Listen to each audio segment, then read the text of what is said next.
Hey everyone, welcome back to my channel where I take you through high school math and physics problems. Today we're going to be talking about grade 11 physics and going into problems involving kinematics and in one dimension. We're going to be going over problems that involve single segment or single intervals and multiple segment or multiple intervals. Now if you guys get some value out of this, I'd really appreciate you guys liking this video and subscribing to the channel so I can help grow the channel to reach more students. Now, before we get into the kinematics problems, I want to go over some of the kinematic equations and variables that we're going to be using. So here we have the big 5 kinematic equations. We have 5 equations, and here they have multiple different variables in them. Some of these variables are final velocity, which is represented by Vf here. There's also initial velocity, which is represented by V naught. There's acceleration, which is A, displacement, which is D, and time, which is T. Now, a good thing to note about all these variables is some of them are vectors. Actually, most of them are vectors. Velocity, acceleration, and displacement are all vectors. And what a vector is something that has magnitude and direction. If I were to tell you that I was traveling at 100 kilometers an hour, that's only the magnitude, that's only the speed I'm traveling. But if I told you I was traveling 100 kilometers an hour east, that would give you my velocity, because it gives you the magnitude and where I was heading. So now we have some of the equations we can look at. We have one equation where it's final velocity is equal to initial velocity plus acceleration multiplied by time. We also have the change in displacement is equal to final velocity plus initial velocity divided by 2, and then that multiplied by time. Then we have change in displacement, which is initial velocity times time plus 1/2 acceleration times time squared. And then we have a similar equation. The only difference is the initial velocity and final velocity and this negative, or this subtraction sign and addition sign.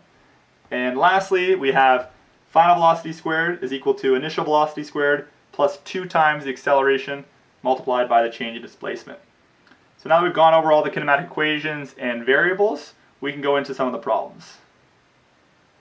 So here we have problem number 1, and it says, a plane is traveling at 50 meters per second east down a runway and begins accelerating uniformly at 3.4 meters per second east. So basically what's happening here is we have a plane. I'm just going to draw all my things as rectangles or boxes because I'm not a very good artist. But this is a velocity of 50 meters per second, and it's also accelerating. This is acceleration at 3.4 meters per second squared. And this is also at time is equal to 0, and then some 5 seconds later the plane is traveling at a different velocity. We don't know this one. This is Vf, and this is 5 seconds. Now there's also going to be a distance between these two, so we can write down this distance here, or I guess displacement. And the first thing that I always do, so this would be kind of a crude drawing of what's going on here, but the first thing I always do is I define a direction, and I define a direction to be positive. Since this plane is traveling east, what I'm going to write is I'm going to say this way, I'm going to say is positive, and I'm also going to say it's east. And this is to help out with the math and the directional component of some of these vectors. So if something in this problem was traveling west now, it would be going this way, and that would represent a negative value. So that's something that's good to do always at the start of these problems, and then we can kind of go into what we're trying to look for. So now that we have our drawing, I'm going to list out some of the variables we have. So we have V naught, which is 50 meters per second. And now this positive sign, the fact that it's not negative, means it's going east. So I don't really need to write the arrow anymore. I also have the acceleration is 3.4 meters per second squared. That's also east. We have the time it took, which was 5 seconds. And we're looking for, what the question said was, what is the plane's velocity after 5 seconds? That's one part. And then we have how far has it traveled during the 5-second interval. That's the second part. So we don't know the distance, and we don't know the final velocity. So we're looking for both of these. First, we'll start with final velocity, and we'll look over at some of these equations that we have. If we look at number 1, we're looking for final velocity, so it's on that side of the equation, so we're looking for final velocity. We have initial velocity, which is right here. We have acceleration, and we have time. So we can actually use this one to solve our problem. We can write velocity final is equal to initial velocity plus acceleration times time. And these are all vectors, that's why these arrows are on top of them. So velocity final is equal to, and then we look at what we know. So we know our initial velocity, so that's this value. We know our acceleration, which is this value, and we know our time, which is this value. So we can just plug into our calculator and say 50 plus 3.4 multiplied by 5 should give us our final velocity. And if we do that, we're going to get 3.4 times 5 plus 50. And that's 67 meters per second. And since this is positive, this is in the east direction. So we can say that is our answer to part A. Now, we're looking for displacement, or the distance it traveled in the east direction during this time. So if we look at some of our other variables, well, if we look at equation number 2, we're looking for this. We now have final velocity, and we have initial velocity as well as time. So we can use that. We can write delta D, so change in displacement, is equal to final velocity plus initial velocity over 2 multiplied by time.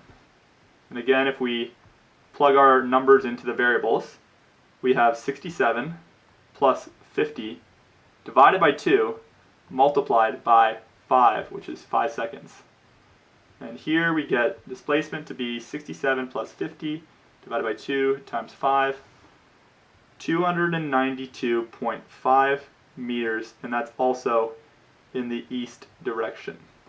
So that would be our answer to part B. And moving on, we can go on to question 2. So now we have a truck traveling on a highway must constantly reduce its velocity to 15 meters per second in the south direction in 3 seconds. If the displacement traveled during the time interval is 64 meters in the south direction, what is the truck's average acceleration and what is its initial velocity? So again, I'm going to draw kind of a diagram of what this looks like.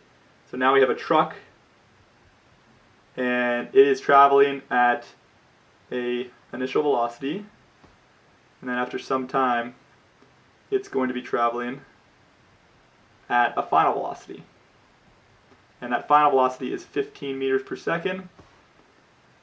The displacement we have here is d, which is equal to 64 meters.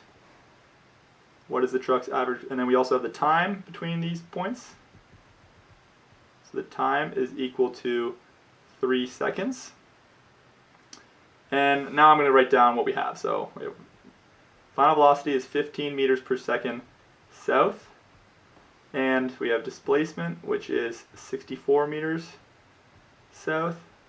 Time is 3 seconds. And we're looking for acceleration. And we're looking for initial velocity. I'm also going to take this moment to define a positive direction.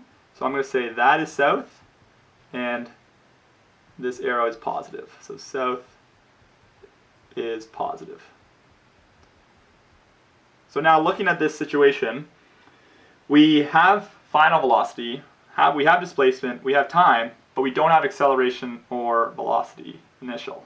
So if we look up here, we need to use one of these equations that has all the variables we have and find the variable we're looking for. So let's start with acceleration. So if we go through all these, we have to have an equation that has acceleration in it because that's what we're looking for. So this one does, equation 1 does, but if we look at it, we don't have, we don't have the initial velocity. So we don't have acceleration, which is what we're finding, and we don't have initial velocity. The next one, the delta D is equal to the average velocity multiplied by time. Again, we don't have that initial velocity, so that's out. Third one, we don't have initial velocity, so we can't use this one, but it does have acceleration. If we look at the fourth one, this has acceleration, which is what we're looking for, and then the remaining variables are time, which we have, final velocity, which we have, and displacement, which we have. So we can write delta d, we can rewrite equation 4, final velocity times time, minus 1/2 at squared. And now we just rearrange for our value of a. So I'm going to subtract from both sides of the equation, so minus vft on both sides. That's going to cancel these out, and then we're going to have delta d minus final velocity times time is equal to negative 1/2 at squared. Still need to get that a. We need to isolate that a to be able to solve for it. So I'm going to now divide this side by negative 1/2 and divide this side by negative 1/2. If I do that, I'll get delta d minus vft divided by negative 1/2. And then on this side, that's going to cancel. It's going to become 1. And we have at squared. And our last step for rearranging, this right here, if we're dividing by 1/2, we're really just multiplying by 2. So I'm going to bring this up to this numerator here. So I'm going to write negative 2 times delta d minus final velocity times time. And then finally, I'm going to divide both sides by t squared. And this side will cancel. So it'll be t squared is equal to acceleration. So now if we look at all of our variables we have, I'm going to bring it up over here and fill in our values. We have acceleration is equal to negative 2 multiplied by 64 minus 15 times 3. So final velocity multiplied by the time, which is 3 seconds, divided by 3 squared. So if we plug that into our calculator, we're going to get 64 minus 15 times 3 times negative 2 divided by 9. So here we get negative 4.2 meters per second squared. And that might seem weird having a negative value, but because we defined south being positive, all that a negative value means is that it's going in the opposite direction of what we defined. So here, what this is saying is acceleration is actually just 4.2 meters per second squared in the north direction. And that makes sense because in this question, it said it must constantly reduce its velocity. So if you were to reduce velocity, you're really just slowing down or decelerating. And another way of saying decelerating is accelerating in the opposite direction. And so that's what happened in this problem here. So now that we have the acceleration, we can now try and find our initial velocity. So since we have, I guess, 4 variables now, and we're just having that 5th variable, any of the equations will work so long as it has that initial velocity. So I'm going to use equation 1 here, and I'm going to say v final is equal to v initial plus at, and I'm going to solve for initial velocity. So in our final velocity we had, it was 15 meters per second. I guess I'll solve first. So I'll go v naught is equal to, and I'll rearrange the equation to be vf minus acceleration times time. And now we'll have 15 meters per second, which is vf, minus, and this is where we have to be careful with our math and our acceleration and its direction. So it's actually going to be minus the acceleration, because the acceleration we got was negative 4.2, or 4.2 meters per second in the south direction. And then we also have time, which was 3.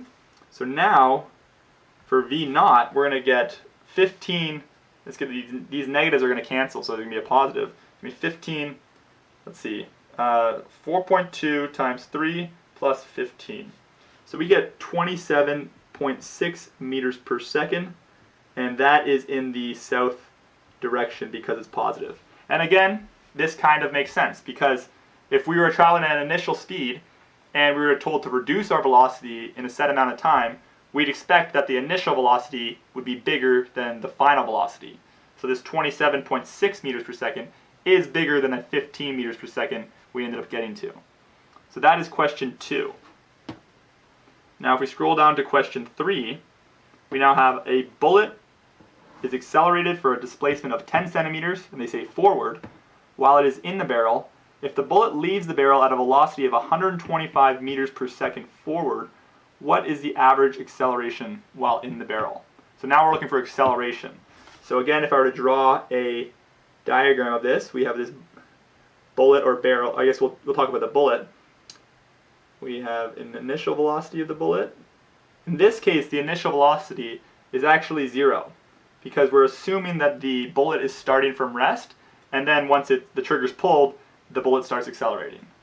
And then we have another bullet over here after some time and after some distance where we have the final velocity, and it is equal to 125 meters per second. All right, this is the bullet.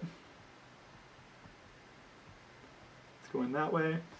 And in this right here, we had a displacement or a distance of 10 centimeters.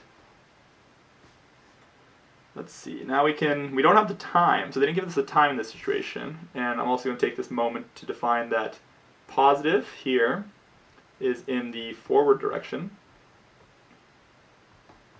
So now they're saying, what is the average acceleration while the bullet is in the barrel? So if we look at what we have V initial, which is 0 meters per second. It's at rest. We have V final, which is 125 meters per second. And we have the displacement, which is, and this is another trick, is to always convert into standard units. So here, 10 centimeters is not a standard unit. If we use that to compare to the velocity, which is in meters per second, we're not going to get the right answer. We need to convert this 10 centimeters to meters. So we do 10 divided by 100 because there's 100 centimeters in a meter. So then we're going to get 0.1 meters. So I'm going to write 0.1 meters. So now, if we kind of look to see what we're trying to find, so we're trying to find acceleration, and we have initial velocity and final velocity, and we also have displacement. So if we go through, let's see, well, we don't have time, so we can't use anything that has time in it. So the first 4 equations are out. And then if we look at this 5th equation here, we have final velocity, we have initial velocity, and we have displacement. So all that's left to do is find this acceleration. So if I write Vf squared is equal to V naught squared plus 2 times acceleration delta d, and now if we're to rearrange for acceleration, I'm going to get Vf squared minus V naught squared is equal to 2a delta d. And now we can just divide by this 2 and this delta d. So we have Vf squared minus V naught squared divided by 2 delta d. And this is going to equal a. So if I rewrite that, we're going to have a is equal to 125 squared minus 0 squared divided by 2 times delta d, which was 0.1. So if we calculate that, 125 squared minus 0 is going to be just the 125 squared, divided by 2 times 0.1. So we get an acceleration of the bullet of 78,125 meters per second. And this is in the forward direction. So obviously that's an extremely fast acceleration, but that makes sense because it's firing out of a bullet. You know, bullets travel at very high speeds, so the acceleration from 0 to its final velocity out of the barrel has to be very fast. So these are all the problems that involved one segment. Next, we're going to go over problems that involve multiple segments or multiple intervals. Alright, so now we're going to be going into problems that involve multiple segments. And the process or like the procedure of our analysis doesn't change. We just have to maybe do a couple more steps, or we have to do the procedure a few more times to get the answer we're looking for. So in this first example, we have a bicycle ride consists of 2 segments. During the first segment, the bike starts from rest, accelerates at 1.2 meters per second west, and has a displacement of 60 meters. Immediately after the first segment, the bike enters the second segment and slows down with an acceleration of 0.7 meters per second squared, also in the west direction, until its velocity is now 8 meters per second west. What is the displacement of the bike during the second segment here. Okay, so why don't we draw what's happening here? We have a bike right here.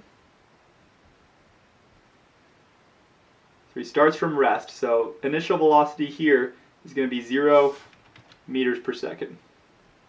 And I'm going to say this way is positive, and that's in the west direction. But he does accelerate in this direction from rest at 1.2 meters per second squared. During this time, he has a displacement, or the bike has a displacement from here to here of, what is that, 60 meters? And immediately after the first segment, the bike enters the second segment and slows down with an acceleration of 0.7 meters per second squared west. Should be negative 0.7 meters per second west because it's decelerating or slowing down. And then until its velocity is now 8 meters per second. Okay, so at this moment, there's a velocity here. We'll call this V1, and this is all representing the first segment here. And then at this point, so we have V1. We don't know what that is, but there's going to be a velocity there. Now that velocity at V1 is going to be the initial velocity of the second part of the segment. So it says immediately after the first segment, the bike enters the second segment. What that means is the initial velocity of, or the final velocity of the first segment is going to equal the initial velocity of the second segment. So now we're going to have another distance here. So it says it slows down with an acceleration of 0.7. So there's an acceleration, and I'm going to write acceleration of negative 0.7 until his velocity, or the bike's velocity, is, I'm going to write V2, and that is going to equal 8 meters per second. This is the second segment, and here we don't have this displacement. So I'll write D1 here for the first segment and D2. We don't know what D2 is. So we're looking for the displacement during the second segment. Now if we look at the first segment only, let's just write down what we have over here. I'm just going to do under this title, I'm going to say V0 is equal to 0 meters per second. We have acceleration is equal to 1.2 meters per second squared. We have D1, or the displacement, is 60 meters. We don't have final velocity, that's an unknown, and we don't have time. So to find the final velocity, which is what's going to be needed in the second segment, and it's going to be the initial velocity of the second segment, what we need to do is find an equation that does not have time, because we don't have time in this first segment. So if we look at equation number 5 right here, that one will work because we have displacement, acceleration, and initial velocity, but we just need to find that final velocity. So Vf squared is equal to V0 squared plus 2 acceleration times change in displacement. If we go through this, it's going to be Vf squared, and this is going to be 0 meters per second squared plus 2 times 1.2 times delta d, which is 60. So since this is 0, you can just cancel it out. And what do we get? We get 2 times 1.2 times 60. But here that's 144 meters per second. That's awfully fast to be traveling on a bike. So what we have to do is we have to square both sides here. So we're going to get our final velocity of 12 meters per second, and that's in the west direction. So now we have the final velocity of the first segment, and since it's immediately after that, we go into the second segment, that means that the final velocity of the first segment is equal to the initial velocity of the second segment. So now I'm going to write under here, we have the initial velocity, which is what we just calculated, which was 12 meters per second. We have our final velocity, and I guess I put it as V2, so I can write, instead of V0, I'll write V1 for the first segment. So the final velocity on the second segment is 8 meters per second. We have acceleration, and I'll write acceleration 2, That is also, that's negative 0.7 meters per second squared. Let's see, we don't have displacement, that's what we're trying to find, and we don't have time. So we have initial velocity, final velocity, acceleration, and we're trying to find the displacement. So what we can do is we can use that same equation again. We can write v2, and I'll put it in terms of our defined variables, is equal to v1 squared plus 2 times the acceleration times delta d. So now if we solve for delta d, this is going to be v2 squared minus v1 squared divided by 2 times acceleration is equal to delta d. So we're going to have v2, I guess I'll put the numbers in now. We're going to have 8 squared minus, let's see, what is it, v1, 12 squared divided by 2 times negative 0.7 meters per second is equal to delta d. So on top, what we're going to get is, we'll have 8 squared minus 144, which is 12 squared. It's going to be negative 80. So that's pretty strange that we have negative 80 there. And then we're going to divide it, though, by another negative number. So the result is going to be positive. And that would make sense for a displacement. You want to have a positive displacement unless it travels kind of in the opposite direction to start. So we have 2, let's see, let's do 2 times 0.7. So that's negative 1.4 is equal to delta d. And then our delta d is equal to 80 divided by 1.4 because the negatives cancel. So we get 57.14 meters. And that is all. What direction do we define here? That direction is west.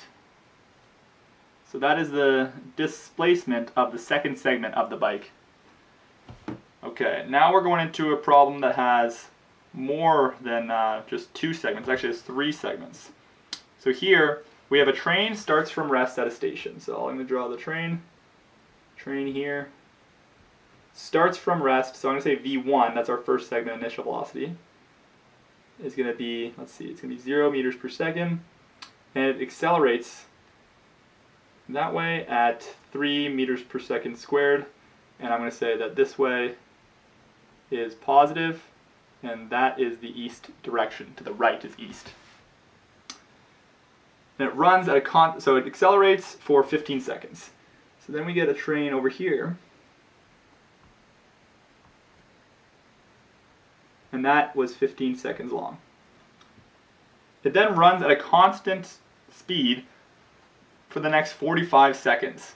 Okay, so the next 45 seconds, right here, 45 seconds, this is a constant speed. So a constant, it's a little tight, I'll write constant velocity here.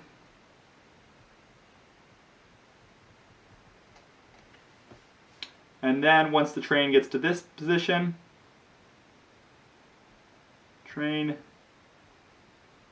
now it begins decelerating. So now acceleration, let's see, what does it say? And it decelerates at negative 3.5 meters per second squared.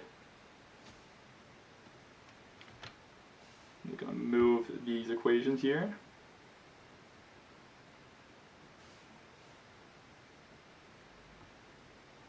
Just for a second.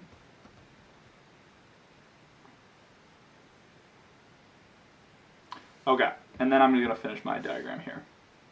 So the train is moving right here. It has a speed and begins accelerating or decelerating, and then the train is over here at some distance,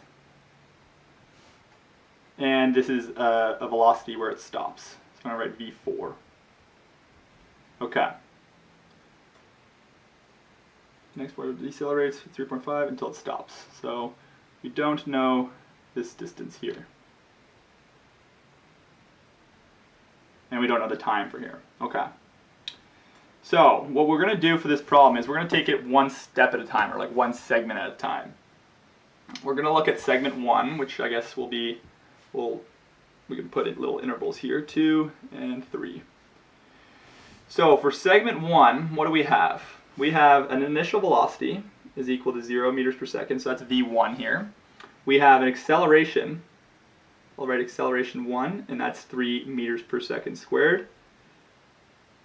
And then we have time of 15 seconds. So we don't have the displacement and we don't have the final velocity. I'll write displacement question mark, final velocity question mark. And the question's asking us to find the total distance between the phases, or I guess the segments, and the average speed of the train. So we're going to need to find d1 because that's going to help us find the total distance across. Definitely going to need to find that.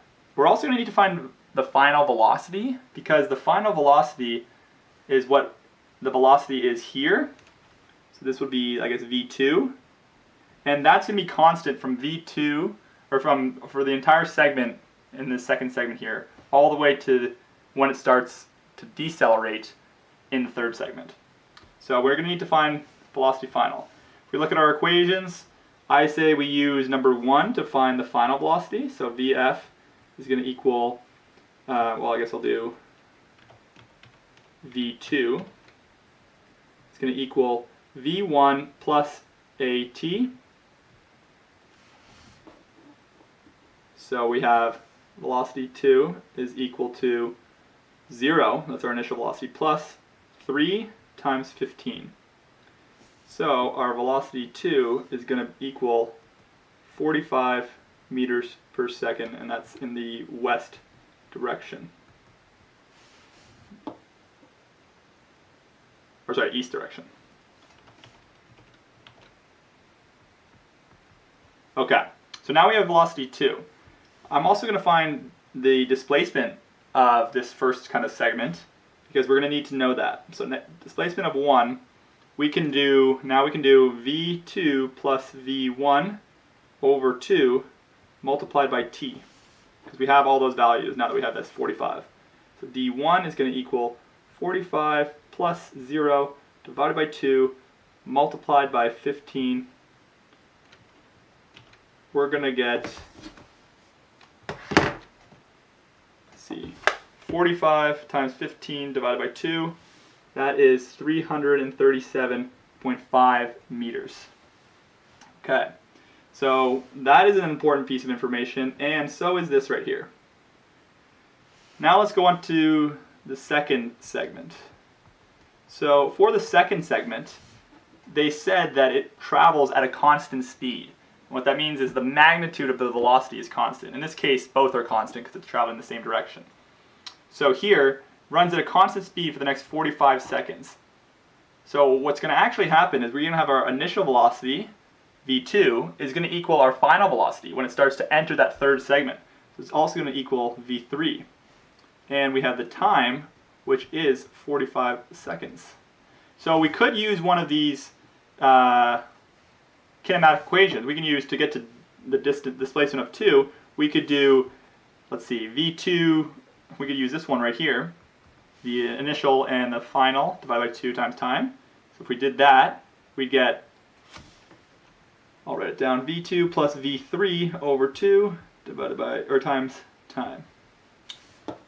So we have displacement 2 is equal to 45 plus 45 because they're the same divided by 2, and that's going to equal, multiplied by 45 seconds. So displacement 2 is going to equal, well, it's just going to be 45 divided by 2, or I guess 90 divided by 2 times 45. It's going to be 2,025 meters. So I went through that just to kind of show you we could use the kinematic formulas, but what it also is v is equal to distance over time, right? So if we rearrange for distance, we could get velocity times time, and this is because the velocity is constant throughout this period, so we can just use this kind of more simple equation. And finally, we're in segment 3. So segment 3, I'll write it over here, third segment, our initial velocity, v3, is going to be 45 meters per second. We have an acceleration, I'll write acceleration 3 because we're in the third segment. That was told us to be, what was it? Decelerates at 3.5. So that's going to be negative 3.5 meters per second squared. Now, do we give us the time or the displacement? No, so displacement's not given out to us, but it says when the train stops. So when it stops, that's our final velocity, and that's going to be 0 meters per second. So now we're trying to find d3. And if we look at our equations, we need an equation that has our initial velocity, our final velocity, acceleration, and then gives us displacement. So this one right here will work. We don't have the time. So we have an unknown here. We're going to say v4 squared is equal to v3 squared plus 2 times acceleration times the change in distance. So for v4, this is actually just 0 meters per second. So it's 0 over here, and then we're going to get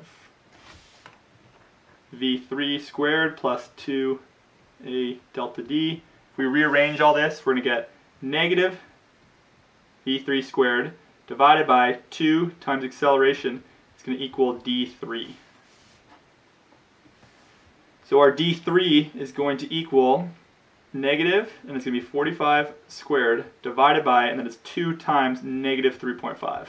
So again, these negatives are going to cancel out. So 45 squared divided by 2 times 3.5, and we're going to get a displacement of 3 to equal 289.28 meters.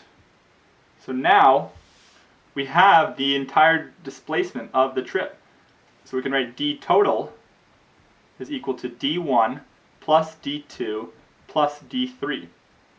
So if we have d total, that's going to be so I'll write it down, 337.5 plus 2,225, and I'll write it below this line, plus our last value, which was 289.28 meters.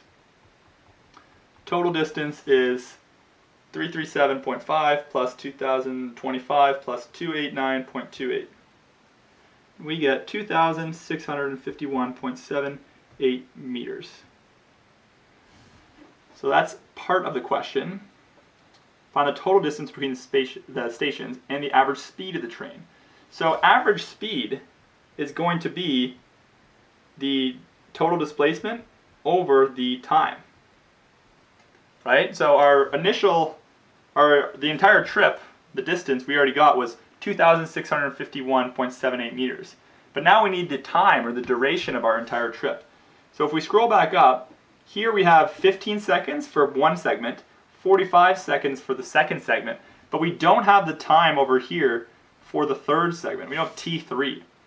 So now that we have all our values, we can use kind of any equation that has t in it. So I'm going to use this first equation here to try and get the final the time of segment 3. So we can write v4 is equal to v3 plus acceleration times time. So our v4 is 0. This is now, if we pull it to this side, it's going to be negative 45 equal to negative, and this is 3.5 multiplied by t3. So now we can solve for time 3, which is going to be 45 divided by 3.5, and that's going to give us 12.86 seconds if we round. And then now that we have time 3, we now have all 3 of the times in each segment, so we can find time total. Time total is going to equal t1 plus t2 plus t3. And that's going to be 15 seconds plus 45 seconds plus 12.86 seconds. If we add those together, we're going to get 15 plus 45 plus 12.86, and that's going to give us 72.86 seconds. And then now that we have the total time, we also have the total distance, so we can find the average velocity. So V average is going to equal our value of 2,651.78 meters divided by 72.86 seconds. And then our average velocity will come out to be 2,651.78 divided by 72.86 at 36 point, we'll call it 0.4 meters per second east. And that will be our final answer. So I hope this helped, and I hope this kind of allowed you to understand some of the intricacies of kinematics and kinematics in one dimension. If this did provide value to you, I really appreciate you liking and subscribing to the channel to help me grow it. If you have any suggestions on future videos, please let me know in the comments below, and I'll be happy to make them for you.